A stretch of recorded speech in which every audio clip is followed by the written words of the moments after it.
You're listening to the Never Heard of It podcast, a Night Shift Radio original. Every week we bring you the good, the bad, the weird, and lesser known streaming movies. Hit subscribe for new episodes every Thursday and Sunday. So we're kicking off today's episode, and we are leading into, so this whole month has been unconventional love stories. Mm-hmm. You know, we've talked about Rosalind just at the beginning of the week, you know, the other side of the Romeo and Juliet story. Yeah. We did I'm Your Man, which is dope robot sex. Yeah. So that was cool. And for people operating on the actual calendar, a couple of days ago was Valentine's Day or Galentine's Day, depending on what you celebrate. So right. Well, isn't Galentine's Day today? Because isn't it not on Valentine's Day? I honestly have no idea. I don't remember. I remember the episode, and I've seen it a few times on Parks and Rec, but I don't remember when Galentine's Day is. If it's on Valentine's Day or if it's like a day after or something like that. Mm-hmm. I don't remember. But yeah, happy Valentine's and Galentine's Day. Yeah, it is now Thursday and past that. And then coming up this coming Sunday, we have a brand new episode called Mark, Mary, and Some Other People. Mm-hmm. And if you know that the theme is unconventional love stories and you hear the title of that movie, you can probably put 2 and 3 together to get an idea of what that movie is about. 2 and 2 and maybe 2 more. 2 and 2 and maybe 2 more. But you know, the best way to find out about that movie is hit subscribe. So, you know, hey, while you're here, hit subscribe over on YouTube, hit subscribe over on your podcast player of choice. Brand new episode this Sunday. Easy. There you go. I got it out of the way in the beginning instead of at the end of the podcast. That is efficiency. Yeah. I respect but speaking of unconventional love stories, I actually just watched a brand new series on Hulu, which just concluded at the end of January. Go on. It was a weekly series, and it was called Extraordinary. So this is an Irish show, which came out just recently. Super excited for it. I actually really liked it. And anime fans are actually going to kind of feel a little bit of similarity to it. So let me read the IMDb description for this. So Jen, a young self-aware woman who lives in a world where everyone has a superpower except her. 10 years ago, everyone over the age of 18 got their superpower, but Jen, a painfully self-aware 25-year-old woman, is still waiting to get hers. She'd take anything at this point. Adrift in a big, confusing world and armed with nothing but a bit of hope and a lot of desperation and her flatmates, Jen begins her journey to find her maybe superpower. This looked good. I saw this when I was meandering through Hulu a while back, and it looked cute. I loved this show so much. So a lot of you, if you're an anime fan or if you're just familiar with My Hero Academia, you probably heard that plot and were like, that's literally the plot of My Hero Academia, because the plot of My Hero Academia is the main character, Izuku Midoriya, is you know, of the small percentage of people in the world who does not have a superpower. It's like 90% of the world has a superpower, and he's in that small majority where he doesn't have a superpower, but all he ever wanted to be was a hero. You know, fast forward, he does end up getting a quirk passed down. A quirk is what they called superpowers. Okay. He gets one passed down to him by his hero, his literal, like, you know, idol. Oh. And he ends up having a superpower, and then thus the plot continues. Neat. But this is a little different. This doesn't happen for Jen. Nobody passes down a superpower to her as of yet in season 1. I love this show. So one, I really love this show because the idea of the superpower is not like an entirely driving force of the plot, but it works as a device to move other parts of the plot along. It's very much like, I'm a young so-and-so and I don't know what to do with my life and, you know, blah, and I just got to get through relationships and friendships and work, you know, relationships and things like that. Mm-hmm. But there's this cool added thing where people have superpowers. But what I love about this superpower thing is that, like, as an example, she has 2 flatmates, Carrie and Cash. Carrie is a medium, and she can channel and have dead people speak, like, through her. So, like, as an example, Jen uses Carrie to speak to her dead father. So there's that. And then Cash, who is Carrie's boyfriend, he can rewind time only up to, like a minute or two. Sure. Like, he can basically rewind time just like a minute or two. But they're both like, they're not superhero people. Like she works at a lawyer agency and she works in like estate settlements where she channels the dead person to be like, no, I wanted this person to be in charge of my estate, not this person. I didn't sign the agreements or whatever. And Cash is wanting to be a superhero, but he's not there yet. And in comes this stray cat by the name of Jizzlord.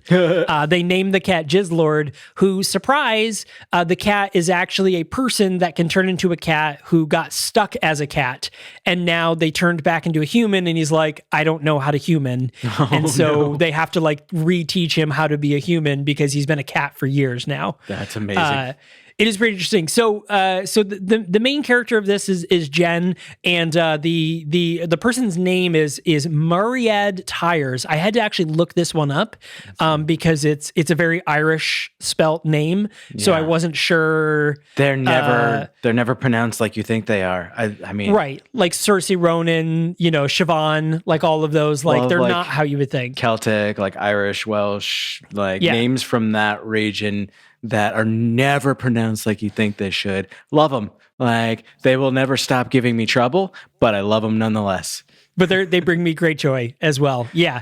I loved this series a lot. I really, really had a lot of fun with it. It's very funny.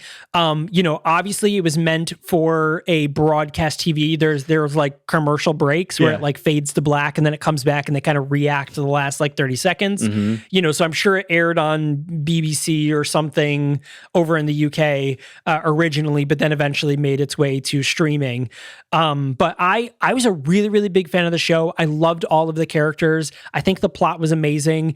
The show just ended only a month ago. For those of you listening when this episode aired, the show only just ended a couple weeks ago. The first season. I really hope it gets a second season because it was really good. I was a huge fan. Extraordinary on Hulu. Go watch it and tell me about it. I would love to hear about it. Well, speaking of things ending, I've actually done a little bit of kind of wrapping up ourselves for some series that we've been watching recently. Notably, we've talked a bunch recently about the Amazon Prime show Solos that came out in 2021.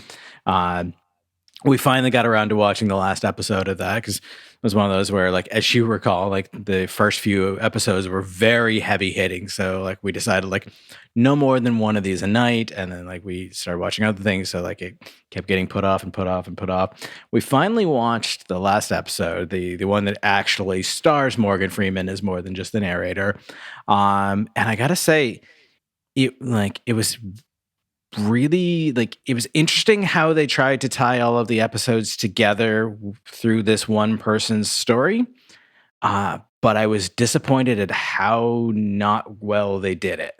And it was a real bummer because you could see like little strands of connection throughout. Like, and we knew that Anthony Mackie's character was Peg's dad. So there's the second and third episode tied together, and we see little hints here and there.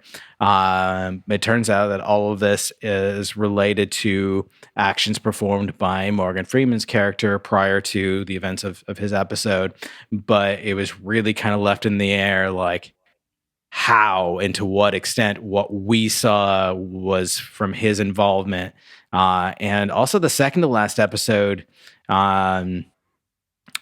felt like it should have been a really, really powerful, hard-hitting message. And I think it maybe just went entirely over my head because I just could not understand what was happening. Like every time I thought I knew where they were going with the story, it just totally lost it. And I'm intentionally, you'll notice I'm being very vague about how I'm describing because this is something where like I still think that it's a 7-episode series. They're all like 20 to 40-ish minutes. They're relatively short. They're short, easily digestible. It is a very, very interesting premise, and also a really it was a good adaptation to like filming in COVID protocols and whatnot, like keeping very small cast, very like intimate settings. Really, really well done in that regard, as well as being some like just fascinating sci-fi. I don't want to ruin the experience of watching the whole thing. I think it didn't end as powerfully as it could. Although there was a really, really, really great tender moment with Morgan Freeman's character, and is it Dan Stevens? Am I right? Like he was just in I'm Your Man. Yeah. So he was the voice of the computer in Peg. He was the voice of the home in Sasha, and he actually appears as himself, like as an actor, like as a character in Morgan Freeman's episode. It's one of the few that has more than one person on screen, physical person on screen. Yep. So thought that was really, really interesting that like both he and Morgan Freeman had involvement throughout the entire series, and here they are together at the end. So that was really cool. Another newer series that we wrapped up that you and I have talked about that I know was controversial, and I won't spend too much time on, but we finally, or not finally, but we got around to watching the last couple episodes of Velma that just dropped. And I have to say, on the whole, I enjoyed the show. I liked the concept of what they were going, and I liked a lot of the ways that they took these classic characters and kind of gave them a different backstory and a different personality. Loved the way they made Fred just like this shitty, dumb, boring white man, and like really kind of fleshed out who like Daphne and Velma are and whatnot. I like fascinating. I mean, like the nod to Scooby being like the top secret government program. All of that to say, on the whole, liked the show. A lot of the like the individual jokes really fell flat. I think some of the people that were in that writer's room maybe didn't need to be. And like that was a bummer. But like in my head, I kept comparing it a lot to the Harley Quinn animated series, kind of very similar animation style. Although one of the characters looks shockingly like she was taken right out of the Venture Brothers, and I thought that was interesting. But that is to say, speaking of Valentine's Day, Harley Quinn just had a Valentine's episode, and I saw that. If you've been following the show, you should definitely go watch that because Harley and Ivy continue to have one of the best love stories on TV, in my opinion. That's great. But the big one. The real big one of the shows that we've been finishing, and you might say, but Sabrina, this ended like a year ago or 6 months ago or something like that, and that's true. But it's because there's been some fuckery between like the streaming services and like rental, like video on demand, and like how things are presented as actually being available versus not. And like I would get into more detail and be less shitty and vague, but I don't understand what happened. I purchased the entire last season of The Walking Dead, and we watched up to like last October or whatever, when like it's like the season break for the football game or whatever. And then when it came back to finish out the last like 9 episodes or whatever it was, they just weren't available for me to watch from my season pass. And like every time I kept checking, they just weren't there. And I would try to find them available somewhere else, but like you can only stream AMC shows if you have the AMC add-on for Prime. And like it's a fucking nightmare trying to watch things like without, like cable was bad enough. We've somehow made things worse. But that's a story for another day. All of that to say, those episodes were finally available for me to stream. I had to find them in the Google TV app on my phone and cast them to the device, but it worked. We watched the whole last part of the season. Really, really fun to see how that story wrapped up. Some really, really great humanizing moments for a lot of those characters. I think that most of them got the ending that they needed, good and bad. Although the writers disagree because half of them are getting spin-off shows. So that is true. Because Daryl's getting a spin-off show and Negan's getting a spin-off show apparently. So I did not know about those two, and this kind of goes into another point that I had. Like in all this time of me trying to find these episodes to watch, I saw no fanfare about this show ending, and like this has been like a big deal show for a long time. Yes, obviously viewership dropped off, after like the halfway point or whatever, but like it has still been a very big deal show. And granted, I have been off Twitter for several months, but like just in general, I have seen no fanfare about this. So I had no spoilers about the ending, which was nice, but also didn't know that Daryl and Negan were supposed to get spinoffs. I knew that Andrew Lincoln is currently like in production for one, and like pre-production for, or like in development for whatever, like two, like either series or TV movies. I think a movie he's got coming up with it. Yep. And then at least one of those is supposed to also involve Michonne. And we do, like, that's the one spoiler that I'll give because we already knew this was going to happen. We do get a little hint at like what's been happening with those two. Is kind of teasing you into those. But at the same time, she made her way to Wakanda and joined the Queen's Guard.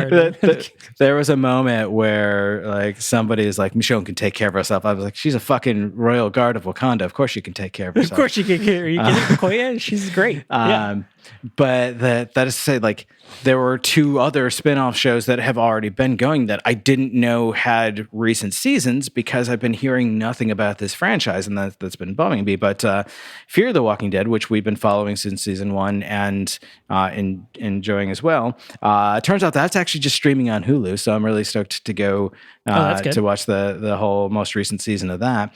But there was also The Walking Dead: The World Beyond, which focused on some younger kids who grew up in this post-apocalyptic world, who were like out on this grand adventure to rescue like a family member. We watched season 1 back in 2020, back in our old apartment in lockdown, and I kept looking like, are they going to do more? Are they going to do more? And like the same day that I found out that the Walking Dead episodes were available, I'm like, oh, well, there's another season of that too. So find out how to watch that. But one thing that I did think that was really, really kind of interesting timing-wise, because obviously The Walking Dead has been done for months. Last of Us is the big zombie show now. There was a really cool tie-in thematically between like the ending of The Walking Dead and the most recent The Last of Us. For those of us who are caught up, I'll be as light as possible on spoilers. There's the whole thing with the uprising in Kansas City, which... if you've ever been to or know anything about Kansas City, all of this storyline tracks perfectly. Sorry, Casey, but you know it's true. There's this whole moment where Henry is like, you think like, the people in power, they commit all these atrocities, and the moment that the revolutionaries take over, they turn around and do the same things. And like, that's kind of a nod to like in real life, a lot of these like, big revolutions turn into just payback time, motherfuckers. Right. No judgment. That's just simply a statement of fact. A big theme of The Walking Dead the last several seasons, but specifically this one, was exactly that. Like, what are we going to do? Just turn around and be as shitty to these people as we were? Like, how are we any better? Like, there's a really great moment where Ezekiel says to Negan, like, I could kill you now, but that would be too easy for you to just die and not have to live with the consequences of what you've done, and go live and be a better person. Like, I'm super paraphrasing, but like, that's the idea of like, your punishment is to live and be better. And I thought that was a really, really great growth moment, but just like a fun, like, coincidence that like the same time I'm watching the end of this show, that theme is popping up in a current show. And that's one of the things that I've always really liked about that Daryl has this great moment of like, that was your problem. You tried to make this like the old world, and like that shit didn't work. How was it going to work now? And like, right. I love that. Yeah, we definitely are seeing that in The Last of Us now. Is they're making their point to be like, shit's fucked up. Like, capitalism didn't work, and now they're just trying to make it even more capitalist or fascist, and it's just working even worse than it was before. With Fedra for Last of Us, Fedra, in charge of different cities and stuff like that. Very interesting. This the last week's episode was really good. It actually came out a week early came out a few days early because of the Super Bowl. So episode 5 came out on the Friday before instead of Sunday. So everyone was able to catch up. For people who are familiar with the game or have at least watched the cutscenes like me, they bring one of Ellie's best bits from the game where she has the joke book and just tells all those groaners. Yes. Yeah. Yep. Yeah. Well, that was the episode before, but yeah, this one. Was she's that? I doing thought some that really was, good. I thought No, this that was like episode 4. I don't. That happened. It was the episode after Bill and Frank. Yeah, that was this one. No, there's episode 5 is out. Episode 5 came out Friday. That's the one with Henry. That's the one with Henry and his brother. Oh.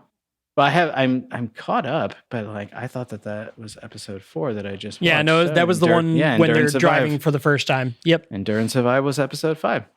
Yeah. I guess it not having the full week to wait and having it be a continuation of the same storyline. I just saw them as the same. They all blended together. Yeah, understandable. It was really good. It really does blend, kind of overlap very well. It is kind of like this thing happened. Okay, now it's happening still in the beginning of the episode. And that's a nod to the good storytelling is that there is strong continuity between episodes that you can forget which episode something happened in. Yeah. No, this is really, Last of Us is really great. Yeah, so Walking Dead, lots of spinoffs and movies coming, so that's pretty interesting. So you'll get your fill of that. Yeah, so Daryl and Carol are getting a spinoff show together, and then Negan is supposedly getting a spinoff show, and then all of the ones with Rick are, I guess, there's tons happening there. But I also heard something about Fear the Walking Dead where they're caught up, or the last season will catch them up. It'll end at when Rick wakes up, basically. Was something about how like they were planning on making those shows eventually like reconverge. So like we know Morgan left the cast of The Walking Dead, walks across the country and ends up in like season, I don't know, it was like season 3 or 4 of Fear the Walking Dead. So like that's where our timelines meet and eventually is supposed to somehow reconverge. And I'm curious to see how and how long it takes. Because I feel like just with the way that the main show is now done, I feel like this one can't be going on much longer. Yeah, I didn't know the timelines of Fear the Walking Dead. I know that it took place before Rick, like before Rick waking up, before the first episode of The Walking Dead, but I didn't know how far in advance or how they overlap or anything like that. I thought that it was everything is happening was all well before Rick awakening, I guess RA, the DC, EBCE of the Walking Dead world, but I guess not. Yeah, basically like season 1 happens before Rick wakes up because season 1 starts with the fall, like starts with the initial attacks in Los Angeles. So it's basically just like on the opposite end of the country, like what's happening. And so like Rick's coma is not so long. And then, the entirety of Fear can't happen before Rick wakes up because Morgan comes from Alexandria to meet up with the Fear cast in like Texas. So, gotcha. Yeah. Okay. All right. Yeah. So looks Fear like the Walking Dead. At least one season coming up starting in May of this year. So I got a little time to get caught up. Really soon. Yeah, you've got a couple of months. Yeah, so Fear the Walking Dead, available on your AMC Plus app, or some episodes available on Hulu. Extraordinary, available on Hulu. Solos, available on Amazon Prime. That's where you can watch all the things we talked about today. Next week, we're going to talk about Ant-Man Quantumania. At least I am, because I am, as of the time of this episode airing, I will have gone and seen the movie because I'm seeing it this Thursday.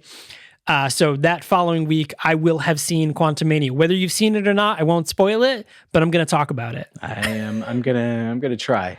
We'll see. You got almost 6 days to see it or actually you got like 4 days to see it before we actually record our episode. Tons of time. Oh, it'll be fine. Yeah.